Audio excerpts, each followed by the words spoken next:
Palmolive Soap, your beauty hope, and Luster Cream Shampoo for soft, glamorous, caressable hair bring you Our Miss Brooks, starring Eve Arden.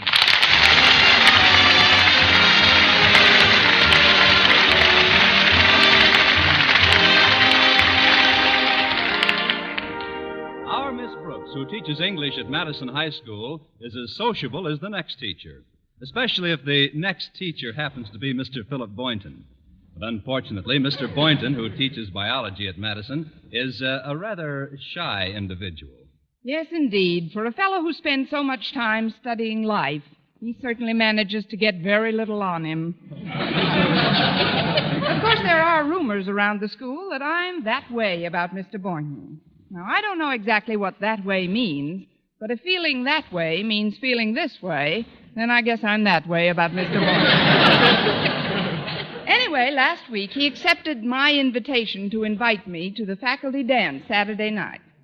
And so bright and early Saturday morning, I asked one of my pupils, Walter Denton, to drive me down to the beauty parlor in his jalopy. Unlike the new Hudson, Walter's car isn't one you step down into. His car, most people back away from. It's a very streamlined little job. No windows, no top, and no windshield. All in all, it's the coldest hot rod in town. If it's too cool for you, Miss Brooks, I can put up the top. The top? Where is that? In the back on the floor. No, thanks, Walter. It doesn't matter how my hair looks now. Antoine will change me into something believable. I appreciate your giving me this lift today, Walter. Oh, it's a pleasure, Miss Brooks. A pleasure and a privilege, because I'm so fond of you both as a person and a teacher. You know, that's one thing about Madison High. We sure got some wonderful teachers. Now, take Mr. Boynton. Granted. He sure is tops. I ran into him the other night at the movies. Incidentally, he was with another member of the faculty, Miss Enright. Please, Walter, not so soon after breakfast. I forgot. You and Miss Enright aren't exactly stuck on each other. That, Walter, is an understatement. Now, let's just forget about her, shall we? Sure, I'll be happy to forget about her. I never think about her much anyway. Fine. Walter. Yeah? Was she sitting close to Mr. Boynton? Who? The lady we decided to forget about. Well, I can practically give you a blow-by-blow because I sat right behind him in the movie. And what's your report, G2? Nothing. Nothing? They were so dull I spent half my time watching the picture. You should have asked for your money back. Of course, she did whisper a couple of things into his ear, but I couldn't hear what they were very well. She has a funny way of purring when she talks. There's nothing funny about it. To her, purring comes naturally. Of course, she tried to hold Mr. Boynton's hand once or twice, but she didn't quite make it. Why not? Most of the time, he had it in a bag of popcorn. Well, it would serve her right if she got salt all over her manicure. Here's the beauty parlor, Walter. Would it be convenient for you to pick me up in a couple of hours? Oh, sure. I gotta get a haircut anyhow, and I usually go to Barney's barber shop right down the street. I was thinking of getting a butch haircut this time. Well, from what I've seen of the kids who get their hair cut at Barney's, he can butch up any kind of a haircut.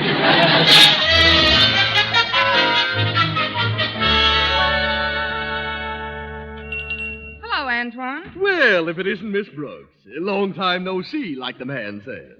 What man? Oh, there you go. You're not in my shop 2 minutes and you're pulling my leg. But I don't care. I'm delighted to see you at any time. You're such a challenge to a beautician. Challenge? Yes, you see, you come into my shop so infrequently, I have to start from scratch each time. Of course, you do have a load of natural beauty. Thanks, loads. But then so does a rose bush. And even it, with all its natural loveliness, must be properly and frequently cared for in order to retain that beauty. Its soil must be irrigated, its roots watered, its leafy branches gently sprinkled. Well, don't stand there. Turn the hose on me. Before I assign you to a booth, tell me, Miss Brooks, what prompted you to come in this morning? Oh, it's very simple, Antoine. There's a faculty dance at Madison High tonight, and I thought it would be nice to look like a human being. All the big jobs they bring to Antoine. Well, no matter. It's a feeble artist, indeed, who cannot rise above his subject. I shall make you my masterpiece. All I ask in return is that you promise to visit Antoine's once a week. Aren't you forgetting something? I'm a school teacher. You know, it isn't an accident that we of the faculty have a faculty for always looking like the faculty. Beauty parlors are a luxury we can rarely afford. Well, apparently that doesn't apply to all teachers. One of my best customers is a teacher. In fact, she has an appointment here in a few minutes. Miss Enright. Do you know her? Yes, we both teach English at Madison. Oh, then you and Miss Enright have something in common. I suppose you could call him that, yes.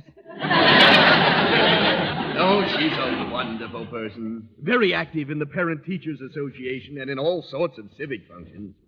What do you think of her? She's fine. Good teacher. Confidentially, I don't like her either. And even though I should be grateful for the new customers I get through her connections, I can't help feeling that she's very overbearing. That's my honest opinion, and when it comes to people, I believe that honesty is the best policy. Well, here I am, Antoine. Miss Enright, how wonderful to see you. Your policy just lapsed. Why, Miss Brooks, what are you doing in a beauty parlor? Oh, I just thought I'd let Antoine do a little lily gilding. I haven't started yet. I'm going to make Miss Brooks look like a thing of beauty. Is there time? This is Saturday, you know. We have to be back at school by Monday. Oh, I'll make it. Antoine's going to put more men on the job. Well, if you'll excuse me for a moment, I'll arrange booth 3 for you, Miss Enright. Oh, do that, Antoine. Miss Brooks, now that we're alone, there's something I think you should know. That you were at the movies with Mr. Boynton last night? Well, how did you... Were you there, too? No, just my emissary. I must admit, Miss Brooks, I thought you'd be a little more upset about it. Upset? Me? Because Mr. Boynton chooses to go out with another English teacher? Of course I'm not upset. In fact, I had quite a laugh over it. A laugh? I thought I'd split my infinitive. You see, I happen to know that Mr. Boynton once heard the expression, let's live a little. Yes? So that's what he does. He lives as little as possible. No, I'm not worried about what Mr. Boynton does when he's not with me. Look, Miss Brooks, I like to do things in an open and above-board manner. I'm going to lay my cards on the table. Good. Take them out of your sleeve and deal. What's the first card? Just this.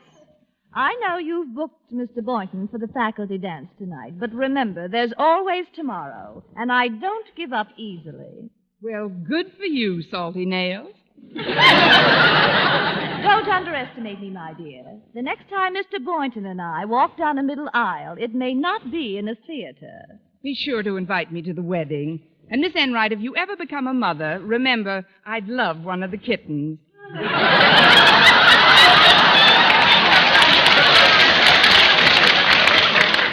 Ready for you now, Miss Enright. Yes, coming, Antoine. I'll see you and Mr. Boynton at the dance, Miss Brooks. I'll be looking forward to it with considerable revulsion. Booth 3. Here it is. Sit right down here, Miss Enright. Antoine, before you do anything for me, I want you to take care of Miss Brooks. But your appointment... I'll wait.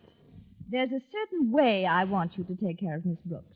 First of all, I want you to comb her hair up in back and give her bangs in front. But that wouldn't suit her face at all. Exactly.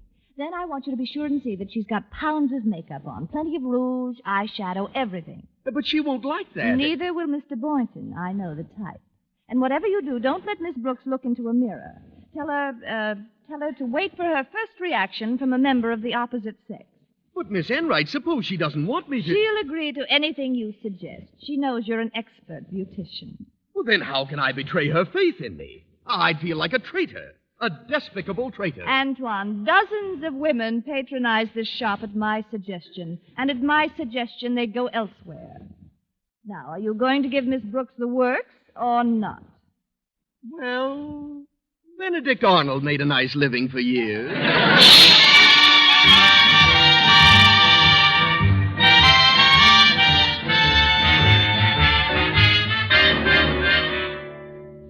There we are, all finished. Remember now, no mirrors, Miss Brooks. All right, Antoine, if you say so. I'll leave it up to the public. Oh, there's Walter parked as usual right in front of a fire plug. Well, here I am. Let's go. Sorry, lady, I'm waiting for Miss Brooks. Take another look, Walter. It's me. Holy cow, get in quick. I'll take you to the receiving hospital.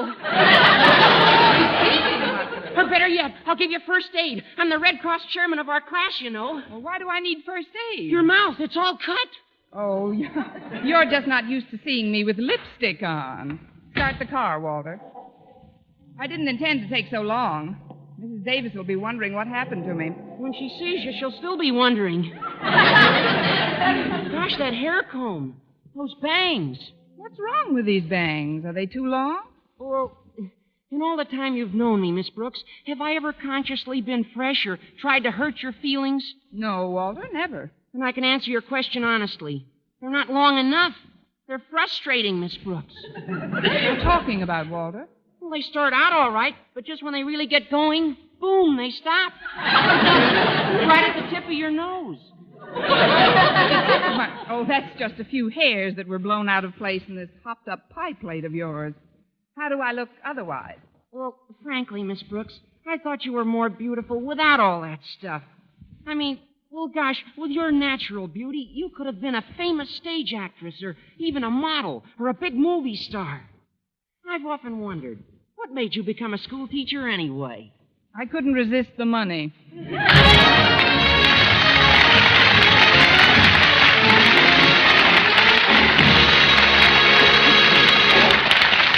Our Miss Brooks, starring Eve Arden, will continue in just a moment. But first, here is Vern Smith.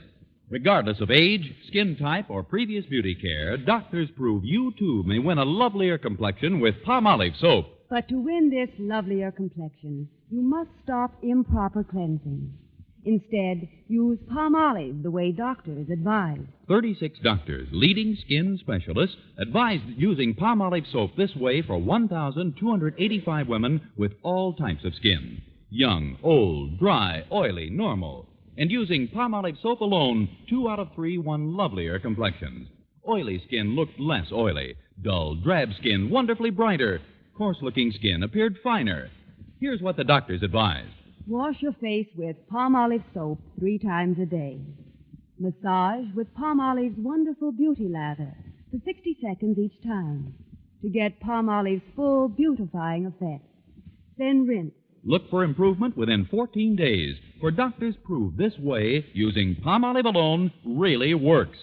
So get Palmolive soap and start today to win a lovelier complexion.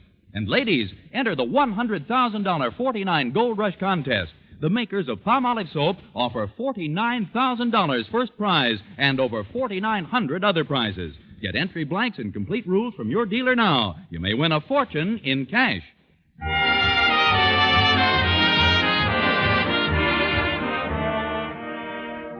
Well, Walter took me home from Antoine, and as my new bangs and I entered the front door, my landlady, Mrs. Davis, came out of the living room. Hello, Mrs. Davis. Oh, how do you do, madam? If you're looking for Miss Brooks, she isn't in. I'm her landlady. Well, maybe I can refresh your memory. Good morning, Mrs. Davis. I can't pay the rent till next week. Connie Brooks, where in the world did you get that makeup? Antoine's beauty parlor. You didn't leave much there, did you? Although I suppose it is attractive to a male. By the way, has he called? Mr. Boynton, you mean? Not this morning, Connie. And I know why you didn't get any calls last night either. Why? I discovered our phone wasn't working. But I fixed it about an hour ago. You fixed it? Yes, I went downtown and paid the bill.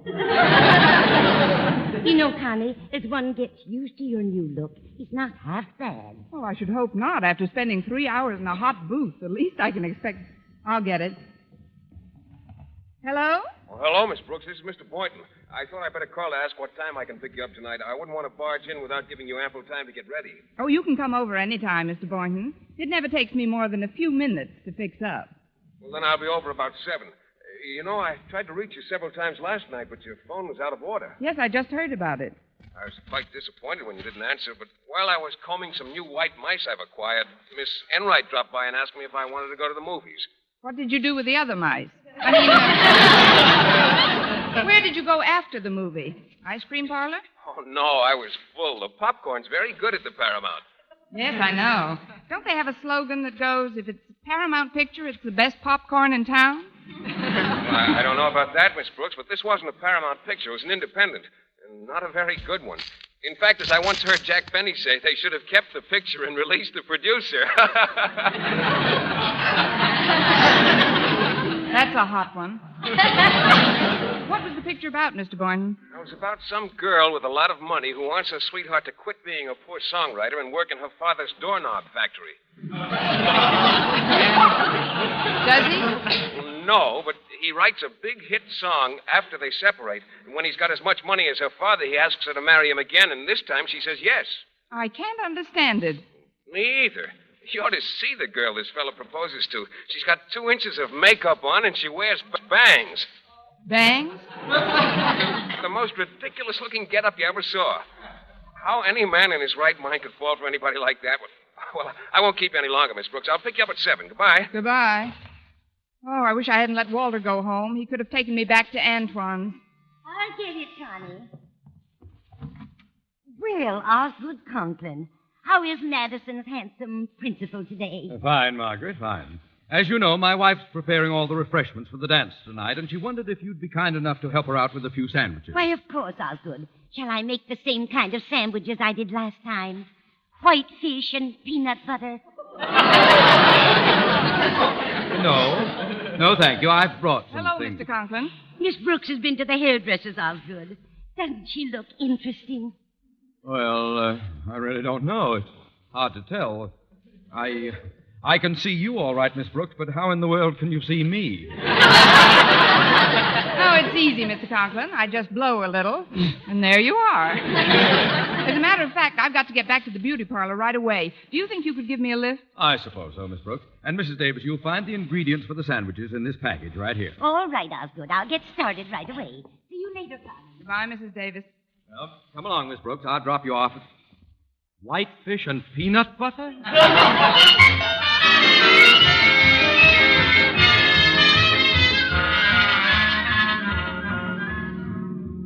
As I recall, Mr. Conklin, the beauty parlor's only a couple of blocks past your house, so I won't be taking you too far out of your way. That's perfectly all right, Miss Brooks. I hope you'll forgive me for seeming so taken aback when you first came in, but, well, you did look quite unlike a school teacher. Is that bad? On Saturdays, no. In fact, I rather admire a woman who takes the time to enhance her charms. Confidentially, I've been trying to stampede Mrs. Conklin into a beauty salon for years, but she just can't see it. Doesn't believe in powder, rouge, lipstick, none of the refinements. What does she want with refinement? She's got you. That is, she's got you. Excuse me, we're just passing my house. I always honk the horn when I'm in the neighborhood. It gives my wife and daughter a feeling of security.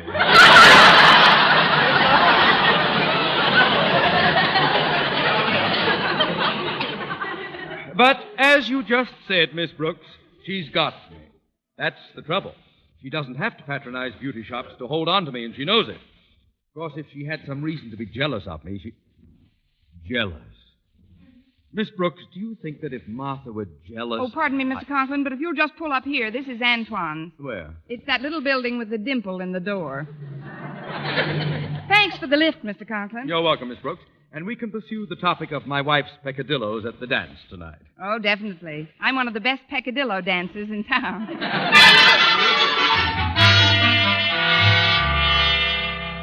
Well, that does it, Miss Brooks. Am I completely plain again, Antoine? If you were any plainer, you'd fade right into the woodwork.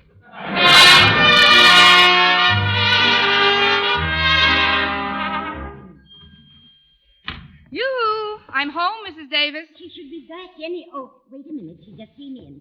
Come to the phone, Connie. It's Mr. Boynton. Again? I wonder what he wants now. Thanks, Mrs. Davis. Hello? Oh, hello, Miss Brooks. Mrs. Davis told me you were at the beauty shop. I was delighted to hear that. Delighted, Mr. Boynton? Yes. You see, I was afraid you might misconstrue my remarks about the girl in the movie and think that I dislike all spectacular hairdressings. Actually, the new styles fascinate me. They do? Yes. What sort of hairdo did you get, Miss Brooks? Well, what I got was more of a hair don't. But I'm sure you'll like what I'm going to get again, Mr. Boynton. Oh, fine. When we walk into that dance tonight, I want those other teachers to really notice you. I've even bought a brand new blue serge suit. You think it'll fit me? That's a hot one. I'll see you at 7. Goodbye, Miss Brooks. Goodbye, Mr. Boynton. Well, back to the beauty parlor. You know something, Mrs. Davis? What, Connie? In moments like these, I almost wish I was Mrs. Conklin. What am I saying?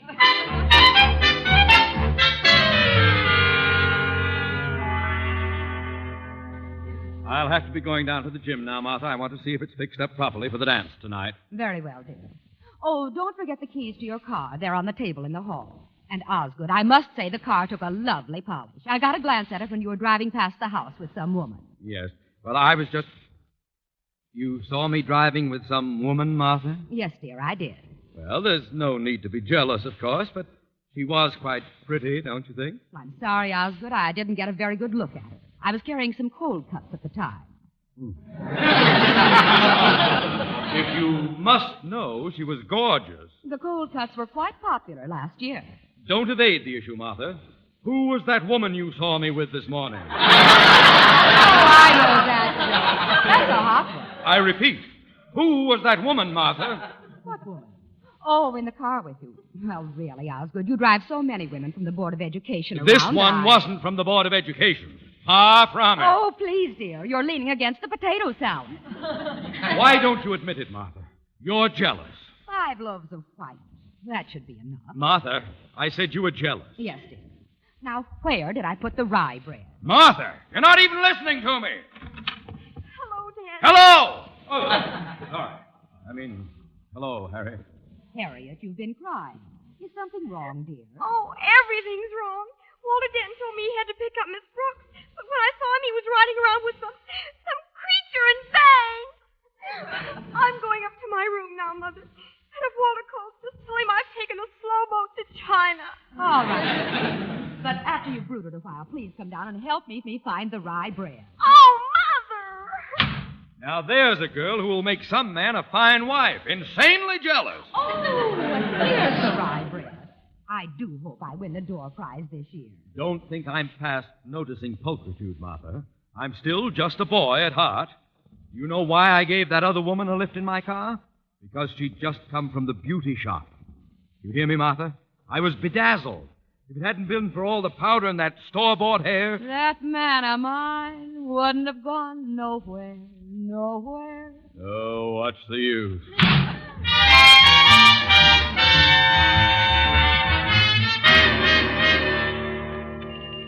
Hello again, Miss Brooks. Tilly, prepare booth number 4. And now then, Miss Brooks, you said on the phone you wanted something fascinating, so I've decided to give you the famous Antoine Marcel. Is it really exciting, Antoine? Exciting? This is the very same coiffure I copied hair by hair from Gorgeous George. Fine. Just give it to me, and then I'll wrestle you for the bill.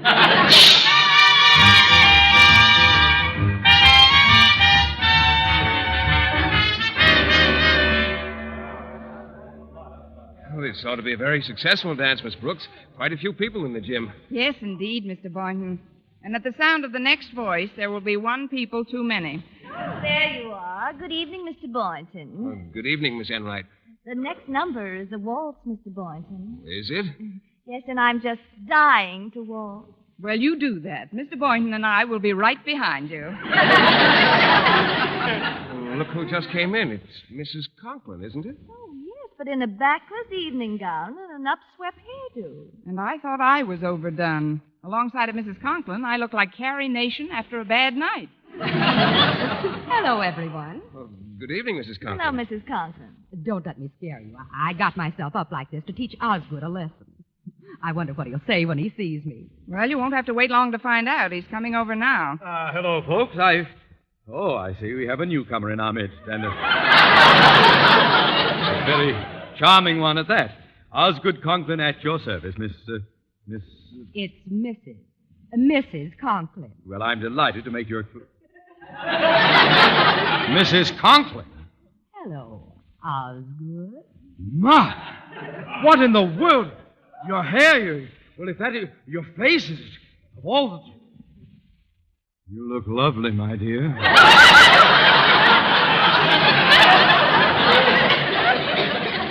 I'm going to have every dance with you tonight. Oh, Boynton. Oh, yes, Mr. Conklin? I'd like you to take over my duties as host at the front door, if you please. Oh, but, sir, Miss Brooks and I were To the planning door, Boynton. Yes, sir. Come along, Martha. If it hadn't been for powder and that store-bought hair, I wouldn't have... Oh, Miss Enright. Yes, Miss Brooks? Shall we dance? Eve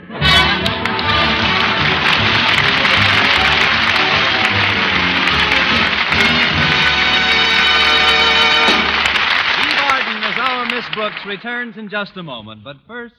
Dream girl, beautiful luster cream girl. Tonight, show him how much lovelier your hair can look after a Luster Cream shampoo.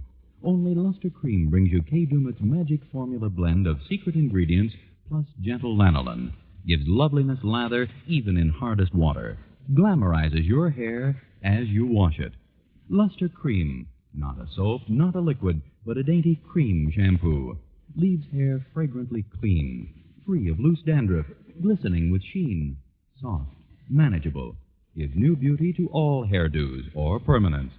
4-ounce jar, $1. Smaller sizes, either tubes or jars. Tonight, try Luster Cream Shampoo and be a Dream girl, beautiful luster cream girl. You owe your crowning glory to a luster cream shampoo. And now, once again, here is our Miss Brooks. Well, Mr. Boynton got away from the door just in time to ask me for the last half of the last dance. You look lovely tonight, Miss Brooks. I feel I put you to a lot of trouble today. Oh, it was nothing. Of course, I did lose about 5 pounds, but it was mostly around the scalp. Attention, please. Ladies and gentlemen of the faculty, it is my pleasure at this time to announce the winner of the door prize. She is none other than our Miss Brooks. Congratulations, Miss Brooks. Thank you, Mr. Conklin. I know you're all anxious to find out what the door prize is. Well, I have here a ticket, Miss Brooks, entitling you to 1 free treatment at Antoine's Beauty Parlor. Mr. Conklin, would you tell me one thing? What's that, Miss Brooks? Is this for putting on or taking off?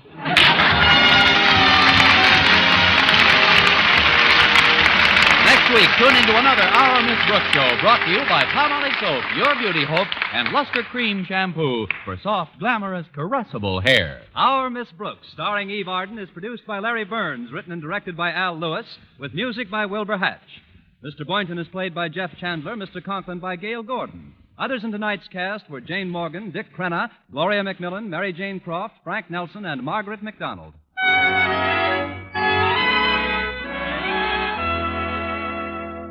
Men, here is actual factual proof of more comfortable, actually smoother shaves by using Palmolive Lather Shaving Cream.